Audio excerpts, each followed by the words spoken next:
போன வீடியோவில் ஒருத்தர் கமெண்ட்டில் சொல்லியிருந்தார், பேக்லைட் சேஞ்ச் பண்ணுற வீடியோ இல்லையான்னு கேட்டிருந்தார். அவருக்காகவே இந்த ஸ்பெஷலான வீடியோ போடுறேன். நான் ஏன் இதுக்கு முன்னே போடலைன்னா, வீடியோ ரொம்ப லென்த்தாக போகுன்றதுக்காக வீடியோ போடல. சப்போஸ் அவராவது அந்த வீடியோ பார்க்கட்டும், ஏன்னா அந்த வீடியோ ரொம்ப லென்த்தாக இருக்கும். அதுக்காக அவரும் ஸ்பெஷல் இல்லை, அவரே பார்க்கட்டும். சரி, வாங்க வீடியோக்குள்ளே போகலாம். Welcome to Poojika electronics. இந்த வீடியோவில் நம்ம என்ன பார்க்க போகிறோம்னா, ஒரு எல்ஜி டிவியில் எப்படி எல்இடி ஸ்ட்ரிப்பு சேஞ்ச் பண்ணுறதுன்னு பார்க்க போகிறோம். வாங்க வீடியோக்குள்ளே போகலாம். அதுக்கு முன்னாடி அவர் ஸ்பெஷல் கமெண்ட் அதுக்கு மட்டும் இல்லை, நீங்கள் சப்ஸ்கிரைப் என்னுடைய சப்ஸ்கிரைப் யாராக இருந்தாலும் உங்களுக்கு ஏதாவது டவுட்டாக இருந்தால் கமெண்ட் பண்ணுங்கள். இல்லையா, இந்த வீடியோ போட சொன்னவர் இதே மாடல் டிவி வச்சுருக்காராம், அதனால தான் இந்த வீடியோ போட சொன்னார். அவருக்காக ஸ்பெஷலாக இந்த வீடியோ போடுறோம். அதுபோல் உங்களுக்கும் ஏதாவது டிவி மாடல் வச்சுருந்தீங்கன்னா அந்த மாடல் நம்பரை சொல்லி எனக்கு போடுங்க. முடிஞ்ச அளவுக்கு ட்ரை பண்ணுறேன் வீடியோ போடுறதுக்கு. வாங்க வீடியோக்குள்ளே போகலாம். நான் விழுப்புரம் போயிட்டு அந்த எல்இடி ஸ்ட்ரிப்பு வாங்கிட்டு வந்தேன். இந்த டிவியில் பார்த்திங்கன்னா 4 ஸ்ட்ரிப் தான் கணக்கு. ஆனால் இதில் பார்த்திங்கன்னா 8 ஸ்ட்ரிப் கொடுத்தாங்க. 8 ஸ்ட்ரிப்பை வந்து 2 ஸ்ட்ரிப்பாக நம்ம ஜாயின் பண்ணி நேராக ஒட்டிட வேண்டியதான். ஏற்கனவே நான் பழைய ஸ்ட்ரிப்பெல்லாம் கட்டி வெளில போட்டுட்டு அதுக்கப்புறம் க்ளீன் பண்ணி வச்சுருக்கிறேன். இந்த 8 ஸ்ட்ரிப்பை ஒரு ஸ்ட்ரிப்பாக 2 ஸ்ட்ரிப்பாக ஜாயின் பண்ணி எப்படி நான் இதில் ஒட்டி கனெக்ஷன் கொடுக்கணும்னு சொல்லிட்டு கவனமாக பாருங்கள். ஏன்னா ஒரு டிவிக்கு பேக்லைட் மாற்றுறது ரொம்ப இம்பார்ட்டண்ட் தான். ஏன்னா ஒரு மேக்ஸிமம் டிவியில் பார்த்தீங்கன்னா பேக்லைட் தான் ரிப்பேர் வரும். ஒரு கம்பெனி டிவியாக இருந்தாலும் சரி, இல்லை சைனா டிவியாக இருந்தாலும் சரி, டிவி வாங்கி 1 இயருக்கு மேலே 3 இயருக்கு கீழே எப்படியா இருந்தாலும் பேக்லைட் ஃபஸ்ட்டு பேக்லைட் ப்ராப்ளம் தான் வரும். அதுக்கப்புறம் தான் போர்டு ப்ராப்ளம், டிஸ்பிளே ப்ராப்ளம் அதெல்லாம் வரும். மேக்ஸிமம் டிவியில் சப்போஸ் இந்த வீடியோ பார்க்குறவங்க மெக்கானிக்காக இருந்தாக்கா இது ஒரு பேசிக்கை மட்டும் தெரிஞ்சுங்க. இந்த டிவி மட்டும் இல்லை, எல்லா டிவிக்கும் பார்த்திங்கன்னா எல்இடினுடைய பேசிக் என்னென்னா, ஒரு எல்இடி ஸ்ட்ரிப்பு ஒரு பல்பு வந்து பார்த்திங்கன்னா 3 வோல்ட் இருக்கும். எல்ஜியில் பார்த்திங்கன்னா மேக்ஸிமம் 6 வோல்ட் இருக்கும். மொத்தம் 2 தான் இருக்கும். ஒரு எல்இடி பார்த்திங்கன்னா 3 வோல்ட் இருக்கும், அதுக்கப்புறம் 6 வோல்ட் இருக்கும், அவ்வளோதான். டிவி சைஸ் தகுந்த மாதிரி ஸ்ட்ரிப்பு லென்த்து மாறும். ஒரு டிவியில் நார்மல் டிவியில் பார்த்திங்கன்னா ஒரு எல்ஜிலே சொல்கிறேன், எல்ஜியில் 6 வோல்ட்டில் 6 எல்இடி போட்டிருப்பாங்க. அப்புறம் 3 வோல்ட்டில் 5 எல்இடி 2 ஸ்ட்ரிப்பு போட்டிருப்பாங்க. அதுபோல் ஸ்ட்ரிப்பு வந்து டிவிக்கு மாறும்.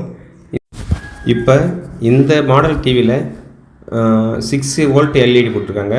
ஒரு ஸ்ட்ரிப்பில் 4 எல்இடி இருக்குது. 2 ஸ்ட்ரிப்பு ஒன்றா ஜாயின் பண்ணால் 8 எல்இடி. ஆக மொத்தம் ஒரு ஸ்ட்ரிப்பு பார்த்திங்கன்னா 48 வோல்ட் வரும். அதே போல் 4 ஸ்ட்ரிப்பு 2 ஜாயின் பண்ணால் 4 ஸ்ட்ரிப்பு வந்துடும். 4 ஸ்ட்ரிப்பில் 192 வோல்ட்டு இந்த எல்இடி ஸ்ட்ரிப்பு எடுத்துக்கிச்சு. பேக் லைட் இன்வெர்ட்டரில் பார்த்திங்கன்னா கிட்டத்தட்ட அது ஒரு 200-300 வோல்ட் வரும். இது தேவையான சப்ளை மட்டும் 190 வோல்ட்டு 200 வோல்ட் எடுத்துக்கும். அவ்வளோதான் இதனுடைய சப்ளை டீட்டெயிலு.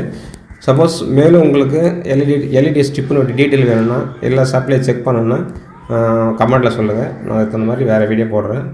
எல்இடி செக் பண்ணும்போது முக்கியமாக ஒரு மெக்கானிக்னா கண்டிப்பாக நீங்கள் எல்இடி செக்கர் வாங்கியிருக்கணும். ஏன்னா ஒரு எல்இடி ஒரு பல்பு வீணாக போனாலும் வோல்டேஜ் மாறும். இப்போ சப்போஸ் எக்ஸாம்பிள் சொல்கிறேன், இது 8 எல்இடி பார்த்திங்கன்னா உங்களுக்கு 48 வோல்ட்டு. இதில் ஏதாவது ஒரு எல்இடி வந்து ரிப்பேர் ஆகியிருந்தாலோ அது வந்து வோல்டேஜ் வந்து அதிகமாக எடுக்கும். இப்போ 48 வோல்ட்டுக்கு பதிலாக ஒரு 60 வோல்ட்டு 70 வோல்ட்டு காமிக்கும். ஆனால் எல்இடி வந்து எரியும், எல்இடி பல்பு வேலை செய்யும். இதே நம்ம பேக் லைட்டில் லைன் கொடுக்கும்போது ஓவர்லோட் ஆகி பேக் லைட் எரியாது, ஆனால் சப்ளைலாம் கரெக்டாக நிற்கும். இது மாதிரி பிரச்சனை வரும். அதனால் வோல்டேஜ் செக் பண்ணும்போது இப்போ 48 வோல்ட் இருக்குன்னா 4 ஸ்ட்ரிப்லேயும் 48 வோல்ட்டுன்னு எடுத்துக்கணும். இதில் ஏதாவது ஒரு ஸ்ட்ரிப்பில் 50 வோல்ட்டோ இல்லை 60 வோல்ட்டோ இல்லை கம்மியான வோல்ட் எடுத்தாலோ அந்த ஸ்ட்ரிப்பை நம்ம யூஸ் பண்ணக்கூடாது. புது ஸ்ட்ரிப் வாங்கி தான் பண்ணணும். 4 ஸ்ட்ரிப்லேயும் எல்இடி ஸ்ட்ரிப்பு மாற்றுறதுக்கு முன்னாடி பார்த்திங்கன்னா சப்ளையை கரெக்டாக செக் பண்ணணும். ஒரு ஸ்ட்ரிப்பில் எவ்வளோ வோல்ட் எடுத்துக்குதோ அதே ஸ்ட்ரிப்பில் மறு ஸ்ட்ரிப்பில் வோல்ட் எடுக்குதான்னு பார்க்கணும். இதில் வந்து சப்போஸ் ஒரு ஸ்ட்ரிப்பில் கம்மியாகவும் ஒரு ஸ்ட்ரிப்பில் அதிகமாகவும் எடுத்தாக்கா உங்களுக்கு எல்இடி ஃபுல் லைட்டு எரியாது. அதை கவனமாக பார்க்கணும், இது முக்கியம். அதே போல் பார்த்திங்கன்னா இப்போ 4 ஸ்ட்ரிப்பில் ஒரு ஸ்ட்ரிப்பு மட்டும் வீணாக போயிடுதுன்னு சொல்லிட்டு நீங்கள் பழைய ஸ்ட்ரிப்பும் புது ஸ்ட்ரிப்பும் ஒன்றா போட்டு மிக்ஸ் பண்ணி போடக்கூடாது. அதுவும் சிலது எடுத்துக்காது. ஏன்னா பேக்லைட் டிரைவர் பார்த்திங்கன்னா வோல்ட்டு தெரியும், அதுக்கு இவ்வளோ வோல்ட்டு தான் அதெல்லாம் நம்மளால் கொடுக்க முடியும் தெரியும். அதுக்கு அதிகமாக வந்தாலோ அது கம்மியாக வந்தாலோ அது பிளிங்க் ஆகி நின்றுடும். நீங்கள் போட்டு குழப்பறதா இருக்கும். அதனால் நீங்கள் வந்து இதில் வந்து மிச்சம் பிடிக்கக்கூடாது, புதுசாகவே மாற்றணும். எல்இடியில் மட்டும் நீங்கள் எதுவுமே பழைய ஸ்ட்ரிப்பு போட்டு அட்ஜஸ்ட் பண்ணக்கூடாது. புது ஸ்ட்ரிப்பு மாற்றினா தான் உங்களுக்கு கரெக்டாக இருக்கும். பிகினர்னால் கண்டிப்பாக புதுசாக மாற்றிக்கிங்க. மெக்கானிக்னால் தெரியும் உங்களுக்கு, இது ஓடான்னு தெரியும் உங்களுக்கு. எக்ஸ்பீரியன்ஸில் மாற்றுவாங்க, பழசும் போடுவாங்க, புதுசும் போடுவாங்க. நீங்கள் சப்போஸ் புதுசாக அந்த வீடியோ பார்க்குறீங்க, புது பிகினர்னால் கண்டிப்பாக 4 எல்இடி எந்த ஒரு டிவி பிரிக்கும்போது எல்இடி வருதோ அந்த ஃபுல் எல்இடி மாற்றிடுங்க. அதான் உங்களுக்கு பெஸ்ட்டு, மறுபடியும் ரிட்டர்ன் வராது. சரி, ஓகே, அடுத்து என்னென்னு பார்க்கலாம். இப்போ இந்த டிவிக்குள்ளே கரெக்டாக எல்இடி ஸ்டிப்பை நேராக ஒட்டிட்டேன். நேரம்னா அந்த ஹோல்ஸ் இருக்குல்ல, அந்த ஹோல்ஸில் கரெக்டாக அந்த காடி மாதிரி இருக்கும், அதை கரெக்டாக ஒட்டணும். அப்போ தான் நம்ம ஷீட்டு போடும்போது அதில் ஒரு ஹோல்ஸ் இருக்குல்ல, அது நேராக வந்து நிற்கும். நீங்கள் இந்த எல்இடி ஸ்டிப்பை தப்பாக ஓட்டினீங்கன்னா அந்த பேக்கில் ரிஃப்ளெக்ஷன் ஷீட்டில் அந்த ஹோல்ஸுக்கு நேராக வராது, அப்புறம் உள்ளரே இருக்கும். மறுபடியும் நீங்கள் பிக்கும்போது இந்த பல்பெல்லாம் மறுபடியும் கொட்டிக்கும். அதனால் எல்இடி ஸ்டிப்பை ஒட்டும்போது கரெக்டாக நேராக வச்சு ஒட்டணும். அந்த காடி நேராக வச்சு ஒட்டிட்டேன். அதுக்கப்புறமும் எனக்கு டவுட்டாக இருந்தது, ஏன்னா கஸ்டமர் எடுத்துகிட்டு வரும்போதே இந்த பல்பெல்லாம் டூமெல்லாம் கீழே கொட்டிக்கிச்சு. எனக்கு சேஃப்டி இல்லாமல் தெரியுது. அதனால் நான் மறுபடியும் டேப்பு போட்டு எங்கெங்கே டவுட்டாக இருக்குதோ அங்கெல்லாம் டேப்பு போட்டு மறுபடியும் ஓட்டுறேன். இது ஒரு சேஃப்டி தான். சப்போஸ் டிவி எடுத்துகிட்டு போகும்போது பைக்கில் எடுத்துகிட்டு போவாங்க, இப்போ ஒரு நறுக்கில் போனோன்னா இந்த பல்பெல்லாம் கண்டிப்பாக கீழே கொட்டுறதுக்கு வாய்ப்பு இருக்குது. அதனால் எங்கெங்கே டவுட்டாக இருக்குதோ சரியாக ஒட்டலையோ அங்கெல்லாம் டேப் வச்சு ஒட்டிக்கிட்டேன். எல்ஜி டிவியில் மட்டும் அப்படி தான். ஏன்னா ஒரிஜினல் ஸ்டிப்பை கட்டின உடனே பின்னாடி பார்த்திங்கன்னா கம்மு கம்மியாக தான் இருக்கும். அதுக்கு டபுள் டேப் போட்டு ஒட்டணும். நீங்கள் ஒரு பிகினர்னால் டபுள் டேப்லாம் போட்டு ஒட்டுறது ரொம்ப கஷ்டமாக இருக்கும், ஒரு மாதிரியா கசகசன்னு இருக்கும். அதனால் ஆல்ரெடி அதில் கம்மு இருக்கும், நமக்கு தெரியும் எங்கே கம்மு கம்மியாக இருக்குதோ அங்கெல்லாம் வந்து இதுமாதிரி செல்லோ டேப் போட்டு ஒட்டிட்டேன் சேஃப்டிக்காக.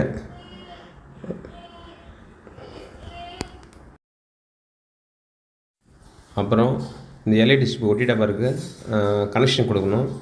இந்த ஒரு கனெக்டர் பார்த்தீங்கன்னா உடஞ்சிட்டோம். அதனால் அதில் ப்ளஸ்ஸு மைனஸ்ன்னு தனியாக இருக்கும், அதை பார்த்து நம்ம சால்ட்ரிங் பண்ண வேண்டியது தான். அந்த கனெக்டர் உடஞ்சால் பரவாயில்ல, ஆனால் லைனை மட்டும் கரெக்டாக ப்ளஸ் மைனஸ் பார்த்து கொடுக்கணும். இப்போ நான் செக் பண்ண போகிறேன். எல்இடியெல்லாம் கரெக்டாக ஒட்டிட்டு ஒரு ஸ்டிப்பாக செக் பண்ணுவேன். ஒரு பல்பில் ஒரு ஸ்டிப்பாக செக் பண்ணி எவ்வளோ வோல்ட் வருதுன்னு பார்த்துட்டு தான் அதுக்கப்புறம் நம்ம பேக் லைட்டில் இன்வெர்ட்டரில் கனெக்ட் பண்ணுவேன். ஏன்னா ஃபால்ட் இருந்தால் இங்கே இப்போயே தெரிஞ்சிடும். சில பேர் எல்இடி ஸ்டிப்பை ஒட்டிட்டு அதுக்கப்புறம் டிவியெல்லாம் ஃபிட் பண்ணிவிட்டு டிவி லைன் ஆன் பண்ணும்போது டிவி ஒர்க் ஆகாது. அது காரணம் என்னென்னா நம்ம அந்த ஜாக் சரியாக படியாது. அப்படி இல்லைன்னா இந்த கனெக்ட் கட் ஆச்சுன்னா அதில் நம்ம ப்ளஸ் மைனஸ் மாற்றி கொடுத்துருப்போம், அதனால் எரியாத போயிடும். மறுபடியும் டிவி கழட்டி டிஸ்பிளே கழட்டினா ரொம்ப கஷ்டம் அது. அதனால் 1க்கு 2 தடவை தரமாக இப்போவே செக் பண்ணிடணும். ஒரு ஸ்டிப்பு செக் பண்ணிடணும். அதுக்கப்புறம் ஃபுல் ஸ்டிப்பு எவ்வளோ வோல்ட் வருதுன்னு பார்க்கணும். புரியுதுங்களா? ஃபஸ்ட்டு ஒரு ஸ்டிப்பில் 48 வோல்ட் வருதுன்னா அப்போ 4 ஸ்டிப்பு சேர்ந்தால் ஒரு 192 வோல்ட்டு 200 வோல்ட்டு. அதான் ஒரு ஃபுல்லாக செக் பண்ணும்போது ஒரு 5 வோல்ட்டு குறையும், இல்லை ஏறும், அது ஒன்றும் பிரச்சனை இல்லை. அது இன்வெர்ட்டர் பார்த்துக்கும். அது மாதிரி கரெக்டாக செக் பண்ணிட்டு தான் அதுக்கப்புறம் நம்ம ஷீட்டு போட்டு டிஸ்பிளேலாம் போட்டு கவர் பண்ணி அதுக்கப்புறம் ஃபைனலாக தான் வந்து நம்ம டிவி ஃபிட் பண்ணணும். ஃபஸ்ட்டு இந்த எல்இடியை செக் பண்ணிடணும். அதுக்கப்புறம் எல்இடியை வந்து நம்ம கரெக்டாக ஒட்டினா தான் இந்த ஷீட்டு கரெக்டாக பொருந்தும். அந்தந்த பல்புக்கு நேராக அந்தந்த ஹோல்ஸ் போய்ட்டு பொருந்தும் கரெக்டாக. இப்போ கரெக்டாக பொறுத்துடுச்சா, அதுக்கப்புறம் அந்த கிளிப்பு போகிறதுக்கு அந்த ஹோல்ஸ் கரெக்டாக இருக்கும், எல்லாமே பர்ஃபெக்டாக இருக்கும். இதை நம்ம எல்இடி ஸ்டிப்பை மாற்றி ஓட்டுறோம்னா இது உள்ளே கரெக்டாக போகாது, அப்புறம் பிரச்சனை தான் உங்களுக்கு. மறுபடியும் எல்இடி ஸ்டிப்பை கழட்டி ஓட்டுறதுக்கு ரொம்ப கஷ்டம். இதை கவனமாக பார்த்துங்க. அப்புறம் இந்த ஷீட்டை போட்டுட்டு கிளிப்பை போட்டுட்டு அதுக்கப்புறம் அது உள்ளார ஏதாவது பீஸ் கிடந்தால் எடுத்துடணும்.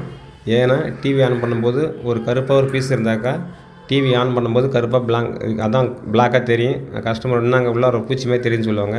அடிக்கடி துடைக்கணும், க்ளீன் பண்ணிட்டு தான் இந்த ஷீட்டை மேலே வைக்கணும். சப்போஸ் நீங்கள் உள்ளே ஏதாவது பொருளை வச்சுட்டீங்க, இல்லை பிளாஸ்டிக் எல்லாம் உடஞ்சி கருப்பாக இருக்குதுன்னா அதை டிவி ஆன் பண்ணும்போது ஸ்க்ரீனில் பார்த்தீங்கன்னா ஒயிட் ஸ்க்ரீன் வரும்போது உள்ளே வந்து பார்த்திங்கன்னா கருப்பாக தெரியும். சப்போஸ் அதில் ஒரு பல்லி இருந்தாலோ அந்த பல்லி தெரியும். அதுபோல் நிறைய டிவியில் இருந்துருக்குது. பீஸு, பிளேடு, கத்தி நம்ம சப்போஸ் எதனா யூஸ் பண்ணும்போது உள்ளே வைக்கக்கூடாது. அதை உள்ளே எது வச்சாலும் கரெக்டாக டிவி ஆன் பண்ணும்போது அந்த ஒயிட் ஸ்க்ரீனில் தெரிஞ்சிடும். சரி, இந்த ஷீட்டு கரெக்டாக காடி இருக்கும், அந்த காடியில் போட்டு லாக் பண்ணிடணும். மறுபடியும் துடைக்கணும். முக்கியமாக அந்த ஒயிட் ஸ்க்ரீனில் துடைக்கணும். ஏன்னா கொஞ்சம் கருப்பு தெரிஞ்சாலும் ஸ்க்ரீனுக்குள்ளே கருப்பாக தெரியுற மாதிரி இருக்கும். அதனால் நம்ம டிஸ்பிளே வைக்கிற வரைக்கும் நம்ம துடைச்சிட்டே தான் இருக்கணும். ஒரு பீஸும் செக் பண்ணி துடைக்கணும். இதுதான் கவனமாக இருக்கணும். அதுக்கப்புறம் இந்த ஷீட்டுக்கு பார்த்திங்கன்னா தனித்தனியாக காடி இருக்கும். அதுக்கு பாருங்க காடி, இந்த பக்கம் 2 காடி, இந்த பக்கம் 2 காடி இருக்கும். அந்த காடியில் லாக் பண்ணுற மாதிரி படியணும் கரெக்டாக. இந்த காடியில் கரெக்டாக படிஞ்சால் தான் நம்ம அந்த மேலே போடுற ஸ்லீவு கரெக்டாக போய் படியும். அப்படி இல்லைனா இதே தடுத்து நிற்கும். இதுவும் கவனமாக இருக்கணும். அதுக்கப்புறம் இந்த ஸ்லீவு முக்கியம் உங்களுக்கு. ஏன்னா இந்த ஸ்லீவ் தான் அந்த ஷீட்டெல்லாம் கரெக்டாக படி வைக்கிறது. அதுக்கப்புறம் இந்த ஸ்லீவில் ஒரு லாக் இருக்கும். இந்த லாக்கெல்லாம் ப்ராப்பராக நம்ம லாக் பண்ணி விடணும். அப்போ தான் டிஸ்பிளே கரெக்டாக அதில் உட்காரும். அப்படி சப்போஸ் நீங்கள் சரியாக லாக் பண்ணலைன்னா டிஸ்பிளே போட்டு மேலே வச்சு டிவியை ஸ்க்ரூ பண்ணும்போது டிஸ்பிளே உடஞ்சிடும். அதனால் இது வந்து ரொம்ப கஷ்டமானது தான். பார்த்து கேர்ஃபுல்லாக பண்ணணும். இந்த ஸ்லீவ் கரெக்டாக தப்பு பண்ணக்கூடாது. அந்த லாக்கில் போய்ட்டு அதாவது கரெக்டாக படியணும். 1க்கா 2 தடவை செக் பண்ணிட்டு தான் அதுக்கப்புறம் நம்ம டிஸ்பிளே வைக்கணும். இங்கே பாருங்கள், நான் பண்ணும்போது ரைட்டில் பாருங்கள் சரியாக படியில் பாருங்கள். அதை நான் கடைசியாக தான் பார்த்தேன்.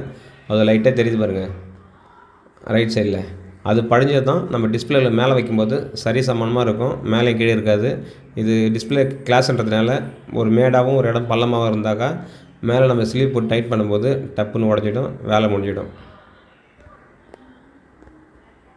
அது சரியாச்சு பாருங்கள். அது நானே கவனிக்காமல் விட்டுட்டேன். அது சரி பண்ணதுக்கப்புறம் தான் நானும் டிஸ்பிளே போட்டு செக் பண்ணேன். அதில் இந்த ஸ்லீவ் போட்டாச்சு. டிஸ்பிளே போகிறதுக்கு முன்னாடி கரெக்டாக செக் பண்ணிடணும். டிஸ்பிளேவை இதில் ஸ்லீவ் மேலே வச்சுட்டு அதுக்கப்புறமும் 4 பக்கமும் படிஞ்சுதான்னு பார்க்கணும். படியாமல் உடனே மேலே இருக்கிற ஸ்லீவை போடக்கூடாது. நல்லா 1க்கா 2 டைம் 3 டைம் கூட சரி இந்த சைடில் கார்னரில் ஃபுல்லாக கரெக்டாக படிஞ்சுதான்னு பார்க்கணும். அப்படியே பார்த்தா தெரியாது.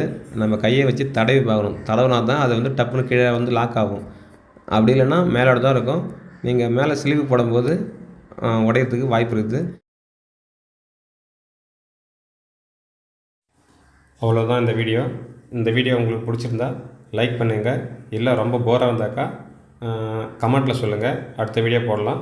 அப்புறம் இந்த வீடியோ உங்களுக்கு யூஸ்ஃபுல்லாக இருந்தாக்கா நம்ம சேனலை சப்ஸ்கிரைப் பண்ணிங்க. இது போல் வீடியோ தொடர்ந்து வரும். அவ்வளோதான். நன்றி, வணக்கம். பூஜிகா எலக்ட்ரானிக்ஸ்.